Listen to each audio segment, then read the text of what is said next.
Hello and welcome to episode 2, Multifamily Investing with Bob Biggins. The most frequent question that I get asked is, how do I know what a good deal is? I go through just a series of questions first before I answer their question. Is it a asset, B asset, C asset? Is it have high expenses? What's the age of the property? How are the expenses? And after their eyes glaze over a little bit, I sit down and I spend about a half hour to an hour with them explaining all the different factors that go into underwriting. Now, underwriting is the process of reviewing all pertinent information to come up with a purchase price of a property or asset.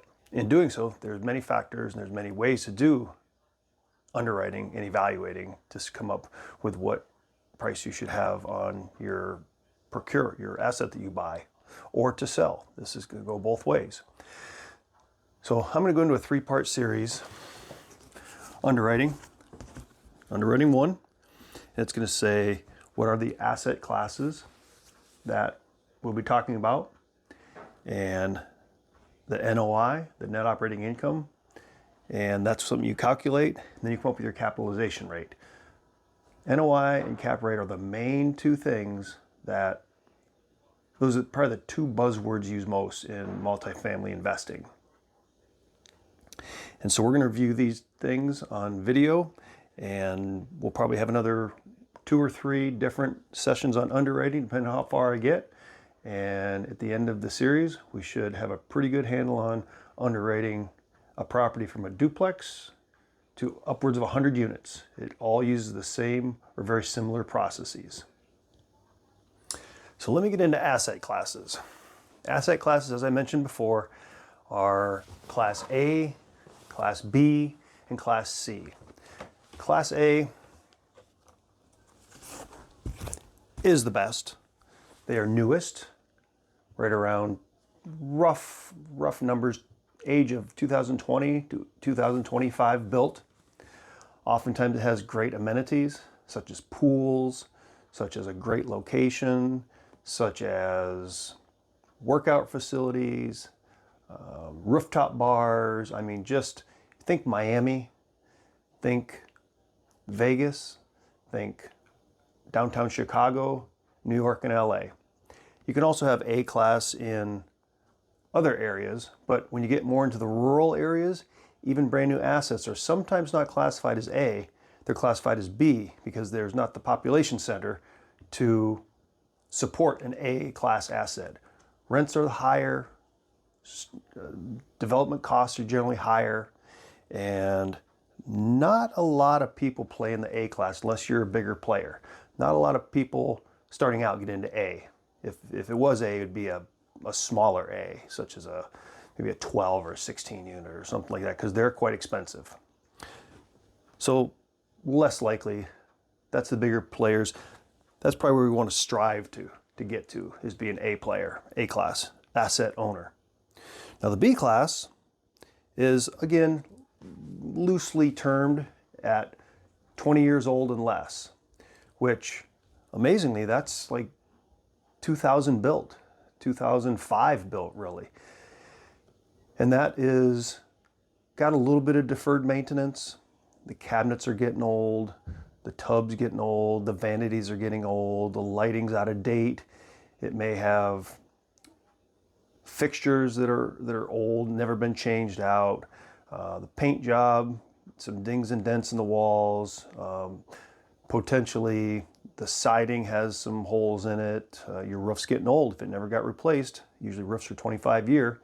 And it's getting to be 20 years at this point. So that's a B class asset, and it's a good place to be because they're not at the top end of the expense totem pole, but you get still a solid asset with Romex wiring, copper or PEX plumbing, PVC drains, and those type of hardcore fixtures that they're hard to replace in like a C class asset.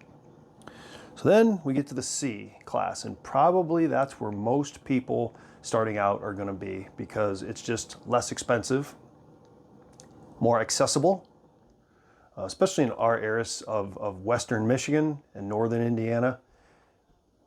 There's not a ton of new construction. I understand, I listen to the national apartment syndications, and I guess there's over construction in Phoenix. Rents are going down.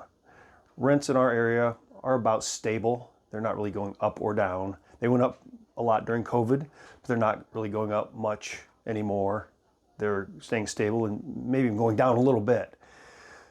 But mostly around here, they're going to be C-class assets because not a lot of construction was done in the 2000s for apartment buildings. There may be occasional duplexes here and there, but no big subdivisions of multifamily properties or a big construction multi-story building or anything like that. So mostly in this area, it's going to be C-class. Now, C-class, it runs the gamut. It could be, even if you have a decent B-class asset in a very bad area, high crime, that could be considered a C-class asset because it's so hard to manage. And rents might be very low because not a lot of people want to live there. Or conversely, you could have a great area and fix a place up beautifully, like a 1930s or 40s property. And one could argue that it could get up to a B class, but by the most strict definition, because of its age and the fixtures inside, it's generally going to be a C class asset. And it'd be hard to call it a B class when it's 80 to 100 years old. Some would say that if you gut it head to toe and make it brand spanking new, that you could make it up to an A class, but I think that'd be pretty tough because you still have settling that's probably happened over the last 100 years. Everything's not true plumb and square. I know this because that's most of my assets are C class. And you don't find many level floors. You got to do shimming, you got to do leveling, you got to do floor leveler, you got to fur out walls for new drywall, you got to take plaster and lath down. I mean, all these things are reminiscent of C-class properties. So now, get into cap rate and class. A class, again, think Miami, think Atlanta, hot cities, big cities. You could have cap rates. During COVID, cap rates were like 2.5%, meaning if you paid all cash for that asset, you would get a 2%, 2.5% return. Think of a bank account, you're getting a 2.5% return. Same thing. Bank accounts have virtually no risk.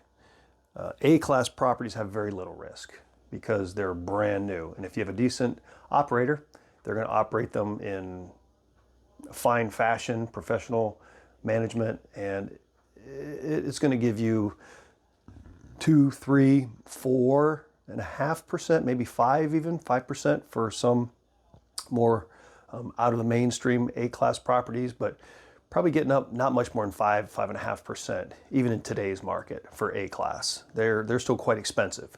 Now, the lower the cap rate, the more expensive it is. When you're buying, you want to buy a high cap rate.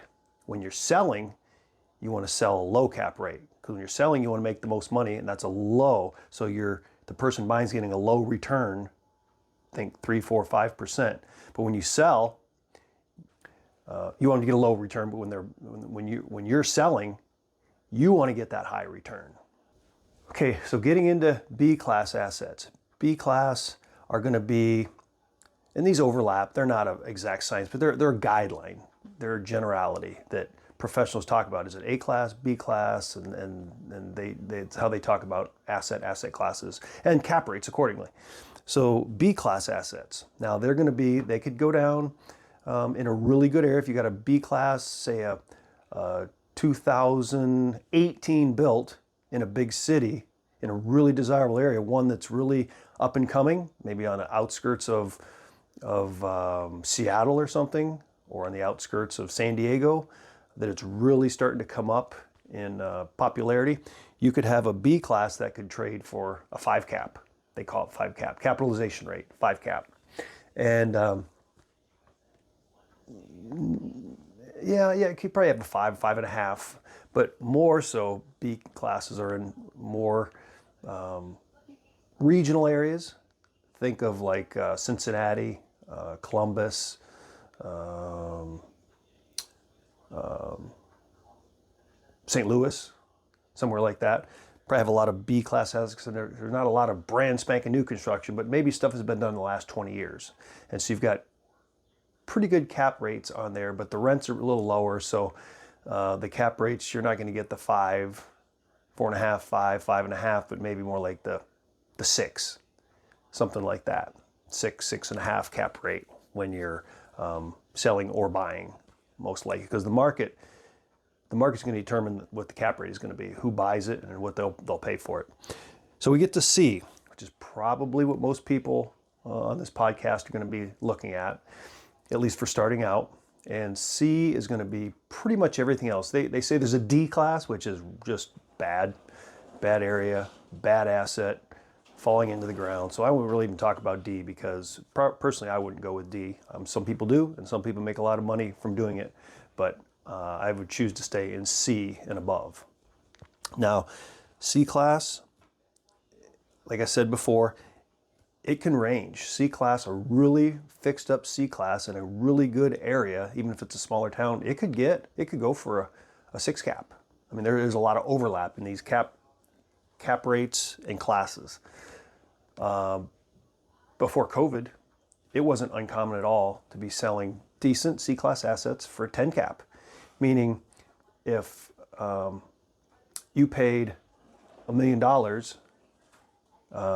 you could expect to get 10% back. You make back $100,000 a year. So what would that be? $833, I believe, per month.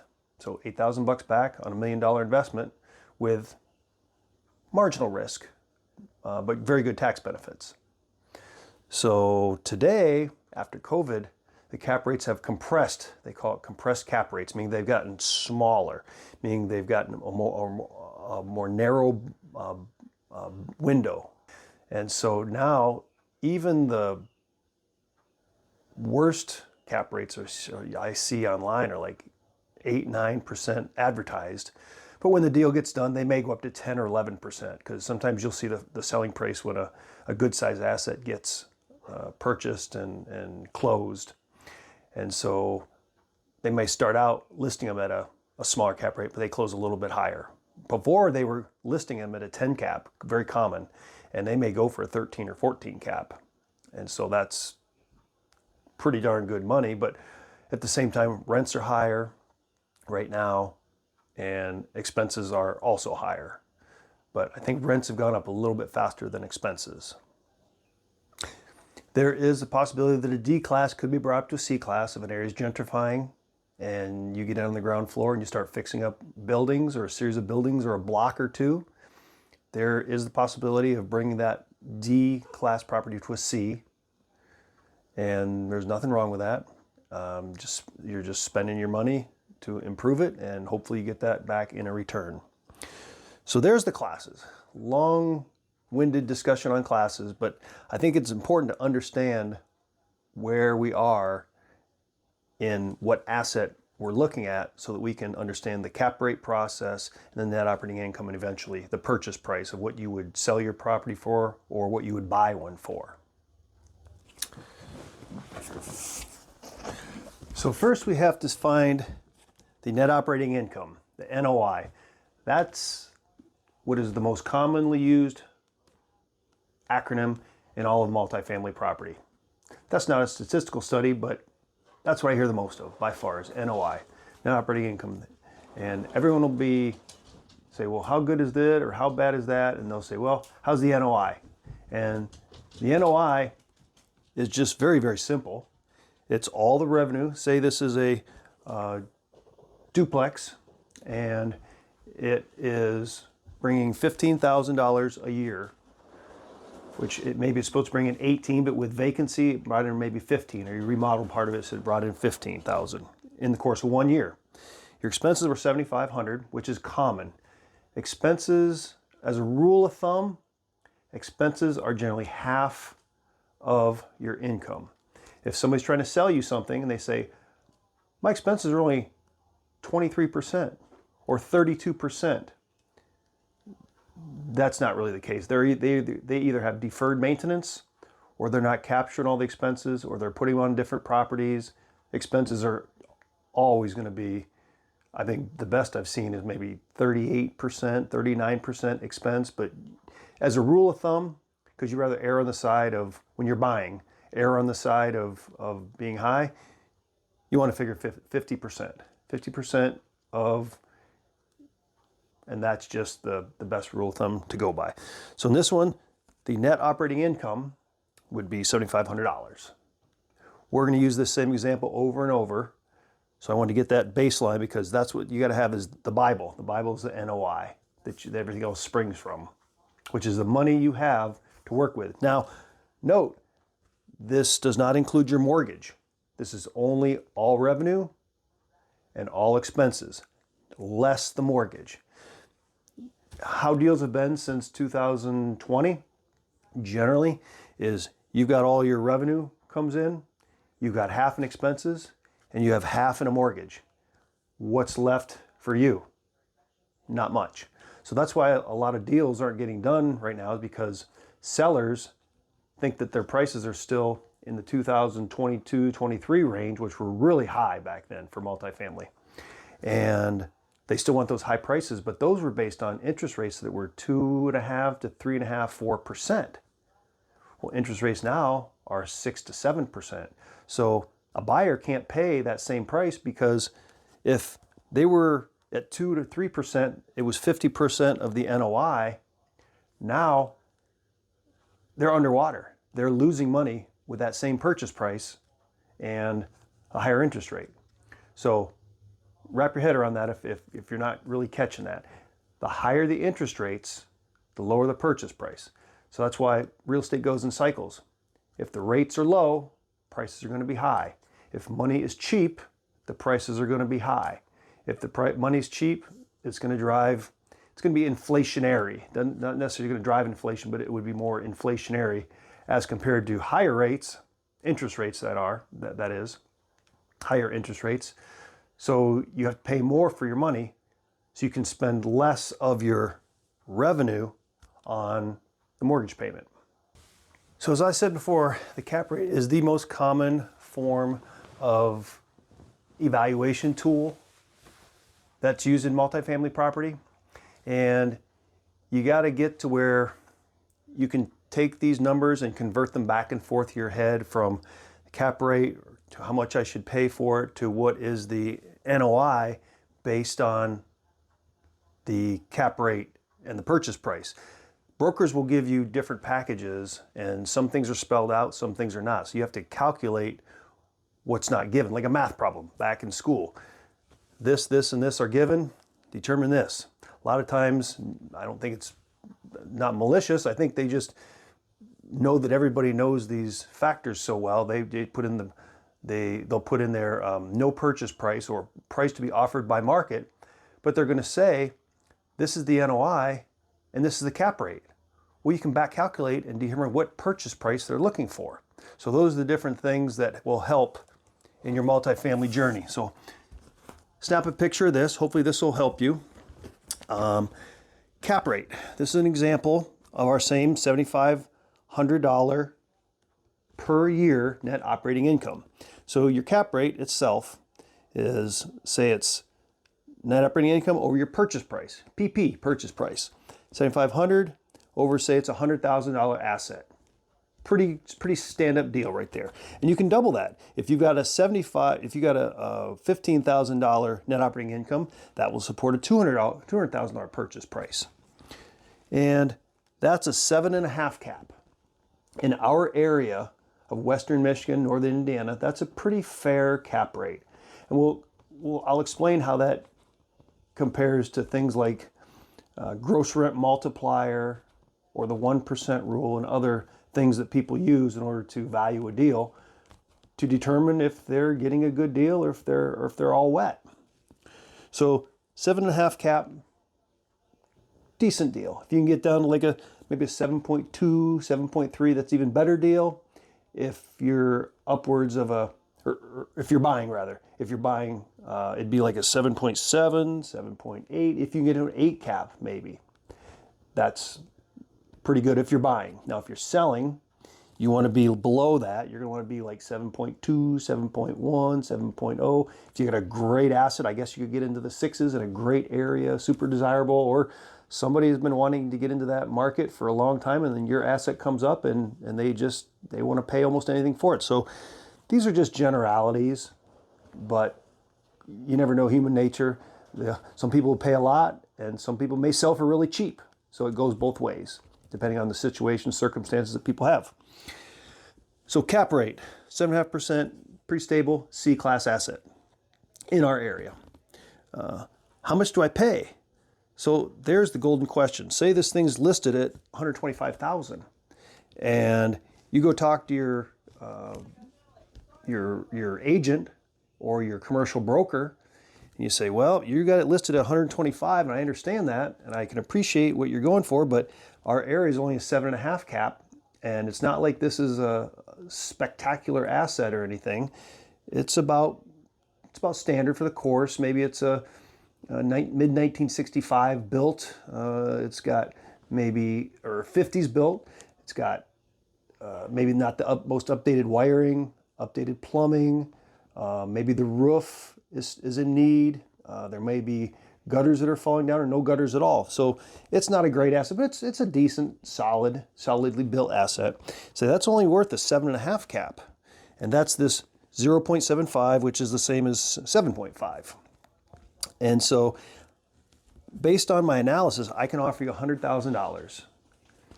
And I really can't go much higher. Maybe you can go to 105 or 106, but that gives you a solid base on where to start at. And maybe you start at 93 or 94 and go up to, say my ceiling is going to be 100. It's up to each individual person. Me as your real estate salesperson, I will give you the pros and cons along the way and tell you it's a really good asset. Think real hard about this one. Or are you noticing this and this and this crack and this problem over here and this furnace age and the ductwork and all these different things? I will point that out and just make you think, because I want my client to get the best deal, be it a buy or a sell, when I'm representing them. The last one, determine your net operating income. Well, you got your purchase price, and usually in residential, they'll say this is how much revenue there is. They'll say gross operating revenue or net gross income, and that's just all income. So you need to figure out your expenses. And so at a 7.5 cap, or once you figure out your expenses, it's about half, then you can calculate what your net operating income is going to be. You figure it's going to be about half. So if you had $15,000 in gross revenue, you're going to be around the $7,500 in a year, which then back calculates out from the, say it's $120,000, you say that's not the greatest deal. But if it is $100,000, 7.5 cap, you can budget based on your expenses. You should be getting about this much your first year of net operating income to pay expenses. So you can figure out what it's going to be for the trash bill, for the water bill. Do you have to have the residents pay their own electric bills or gas bills? Are they separately metered? And just all those different things that you have to take into account, knowing that all you have is $7,500 available. The listing doesn't say you have $7,500 available, but based on your education of cap rate and the net operating income, what your figure will be here. So that's what I have for today. Underwriting 101, underwriting number 1. Next, we'll talk about some underwriting methods that are used a lot, but a little bit less than the cap rate, because this is the number 1 area that is being used by brokers and real estate agents, less so, but more so by commercial brokers. And so I'll get into some more other terms that are maybe a little less complex, a little less steps to them, and it'll be just like a rule of thumb, some good rule of thumb estimations for going forward when you're buying your first or ideally your 10th or 20th multifamily property.